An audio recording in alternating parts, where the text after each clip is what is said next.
ఏపీలో మద్యం అమ్మకాలపైన ఎక్సైజ్ శాఖ ప్రత్యేకంగా ఫోకస్ చేసింది. మద్యం అమ్మకాల పెంపు, రెవెన్యూ కోసం కొత్త ప్రణాళికలు అమలు చేస్తోంది.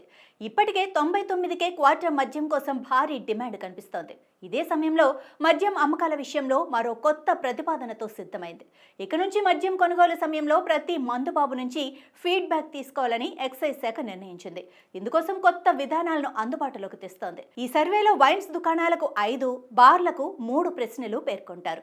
వాటి కింద అవును, కాదు అనే ఆప్షన్లుంటాయి. వాటిని ఎంపిక చేసిన తర్వాత పేరు, మొబైల్ నెంబర్, నియోజకవర్గం, జెండర్, పుట్టిన తేదీ సమర్పించి అభిప్రాయాలను సబ్మిట్ చేయాలి. ఈ సర్వేలో వచ్చే అభిప్రాయాల ఆధారంగా ఎక్సైజ్ శాఖ చర్యలు చేపట్టనుంది. అయితే క్యూఆర్ కోడ్ సర్వేలో వివరాలు అడగటం సరికాదన్న వాదన కూడా వినిపిస్తోంది.